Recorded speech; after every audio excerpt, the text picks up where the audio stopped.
In this next set of lectures, we're going to go over the tower and foundation analysis. To do this, there are 4 steps that we're going to follow. The first is calculating the overturning moment. The second, calculating the restorative moment. We will then compare those in the third step. And then lastly, we'll use these 2 moments in order to check the bearing pressure of our foundation on the soil. So here, I want to go over what the design check is. So we have an elevation view of the cable forces at the tower. This is towards the river. And we have some familiar quantities, right? We know what PT main is. If this was the left side, it'd be PT left or PT low. If this was also the low side, or if it was on the right side, it would be PT right. Similarly, we have theta and alpha. Those are known quantities. Yet we have some other forces that are going to be some new forces, specifically PT back and PH saddle. And we're going to define those in a moment. But before we get into defining those, let's look at let's look at the forces that are overturning our tower and which ones are restoring it. So the PT main is a vector that has a vertical and a horizontal component, right? So this horizontal component here is going to be overturning, and it's going to be acting both at the top of the tower as well as where the handrail is. We'll begin to start to separate our tower forces. So those are overturning our tower about this direction here, or in this direction. Okay, so that's, I'm saying that's overturning is clockwise. Now we also have a couple restorative moments. We have PT back, and you understand what I'm saying by moments is we have this force and it's being applied at a distance from the origin, and that is creating a moment. And likewise for that there. And then we also have moments about this for the backstay. In addition to the center of mass of each of our towers has significant mass. This is large stone masonry abutments. And so these become part of the restorative moment, and they are at a distance x. So the design check is now we want our overturning moment to be less than or equal to a restorative moment divided by a factor of safety. And so the overturning moment, the restorative moment is in blue, and the overturning moment is in red. So MO stands for overturning moment, and that's in kilonewton meters. MR, into capital R, is restorative moment, also in kilonewton meters. And then the factor of safety that we're going to require for this check to be okay is 1.5. And why we have an overturning moment is because alpha and theta are not equal to one another. If alpha and theta were equal to one another, we wouldn't have an overturning moment at all, because our forces, our tower would be just in compression. It looks something like, just to simplify this as a cantilevered beam, it'd be just in compression. It wouldn't be, but in reality, it's both in compression as well as has this overturning moment about this point here. So now let's go ahead and calculate the overturning moment, or go through the steps of how you calculate the overturning moment. So if you remember back to the cable analysis, we showed that the horizontal tension across the entire length of the cable, both the main span and the back span, was the same. Yet, that is not a conservative way of analyzing in this case, because we know that there's friction at the top of the tower. And that friction is creating this, is contributing to this overturning moment. So just like we wrote before, I now want to, for this analysis, we have a different assumption, or not assumption, we have a different, different assumption of the friction and the way that these forces are. And that assumption is that the horizontal tension is not equal across the tower saddle due to friction between the cable and the saddle.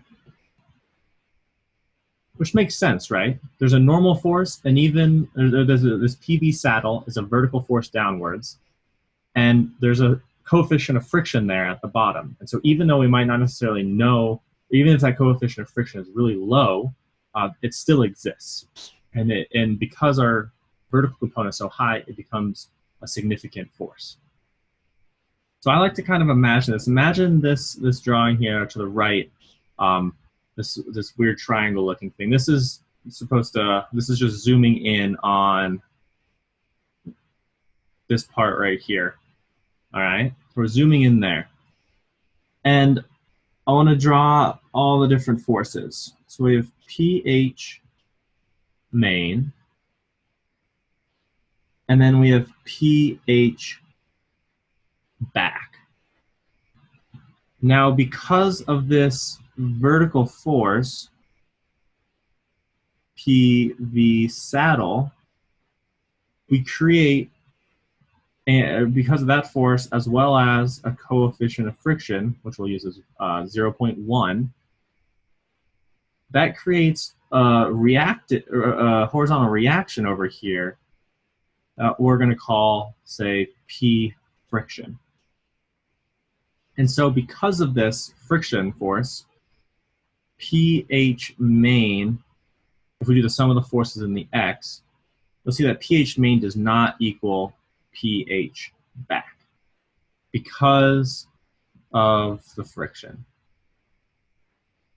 We're dealing with some different forces here. And sometimes the terminology that you'll see in the manual as well as in the example calculations are a little bit different. And there's sometimes some confusion between them. So when you're make sure you're using the correct set of forces whenever you're calculating the cable analysis. And then you're using some of the same, but some of the forces are different, specifically PT back here. We're going to get into how to do that right now. It's because PH back does not equal PH main. That means that we need to use what's called the belt friction equation. All right. So let's get into the main span forces and review a little bit of that, and then we'll get into the backstay forces. So we'll just put a pause on that belt friction for the time being. So the main span forces are just what we had from our cable analysis. We have P sub T. It's either going to be P sub T high or P sub T low, depending on which side of the bridge we're analyzing. And then PV main is just going to be, from trig, PT times sine of theta, right? Because theta is always associated with our main span. And PH main is just equal to PH. Go ahead and get our full subscripts in here. Okay, so this is just a review of the forces that we already calculated previously. So now let's get into this belt friction equation and what that is. So P back is equal to P main times e to the minus mu alpha plus theta plus 0.04. And this comes from AASHTO equation 5.9.5.2.2b-2. So if you have access to the AASHTO Bridge Design LRFD manual, and you just search this long number here, you'll be able to come to this. I also screenshot it, and then it's included just below this lecture. So this equation comes from an analysis for belt friction. And then instead of explaining it in this video, I've attached the one from YouTube that does a great job of explaining it. And if you're curious where this comes from, check out that video. And that is just right below this one on this web page. Okay, so this is how we calculate P back. And so you can see that E, this quantity to the right here, this E to the minus X, that has the shape of something like that, right? This would be the shape of E to the minus X. And so you see that that is always going to be positive. And it's a function of the angles that are going over the belt or over the hump, right? Something like this, where this is theta and this is alpha. And as we increase theta and we increase alpha, or theta and alpha, you'll see that that corresponds to us, coming down something like this around our hump. And by increasing that, that increases this quantity to the right, or this whole quantity with the purple highlight underneath, and we're scaling that by P main. So the more and more that we increase our angles, the more friction there is going to be over the walkway hump, and that gets translated, and that means that there's going to be less force that gets transferred from the main span into the back span. So I just want you to give a high-level conceptualization of that. But to get a detailed explanation, we'll check out that video linked below. So we now have a way of calculating the backspan tension. And now we're just going to use the similar our trigonometric relationships to get the vertical and horizontal components. So P back V is just equal to P back times sine of alpha. And then P back horizontal is again P back times cosine of alpha. If you look in the Bridge Builder manual, there's going to be a different equation for calculating P back. That one is an approximation for this belt friction, but is not as precise as the one that I'm including here. So for your analysis, I encourage you to use this P back equation from AASHTO that I just showed you, and not the one that is in the manual. And I believe that is equation 4.1.9. Sorry, 4.19. Avoid using that one.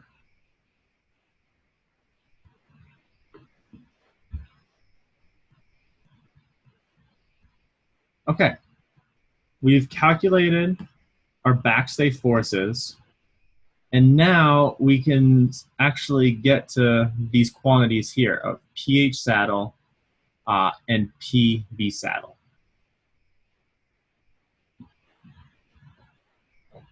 So PV, let's start with PH. PH saddle is equal to the sum of the horizontal forces that we just said from the main span and the backstay. And so that's just P main cosine theta, right? Minus P back cosine alpha. And we could also, instead of doing this, we could use P sub H, right? They're the same quantities. And then the vertical component is just going to be the sum of the vertical components of the mainstay and backstay. And that's PV main plus PV back. And so it makes sense that our horizontal forces are opposite of one another, and our vertical forces are in the same direction. So that's why there's the minus sign and then the plus sign. So these are just coming from some of the forces in the X and some of the forces in the Y to get P V saddle and PH saddle. Okay, that's what I just did in blue. Just a little. I just skipped over writing out all the sum of the forces in the X and then the Y. Okay. So we now have two overturning forces on our bridge. We have PH, yet we separate it now into the handrail and the walkway. So what we're doing now is we're separating out. Before we were just idealizing our cable as being at one location going over our tower. But here we're separating it out into the handrail and the walkway because there's a significant distance here, and it'd be unconservative or unprecise to ignore this difference. So we calculate the overturning moment to be P hand times Y hand plus P walk times Y walk. Okay? And you see these are the geometric quantities for Y walk and Y hand. That just comes from the geometry of our abutment. And you should be able to get those values from the standard drawings. So now what is P hand and P walk? Before, we just talked about PH saddle, right? So PH hand is a function of PH saddle, right? It's going to be PH saddle, but we're going to weight it now by the area of the handrail cable to the total. So area of the handrail to area of the total. So it's the proportion of the load that's going into the handrail cables, just like we did for the design, our cable design. And likewise, for PH walk, it's going to be PH saddle times area of the walkway over the total area of cables. So when A hand is area of the handrail cables, A walk is area of the walkway cables. So from this, we now know how to calculate our overturning moment.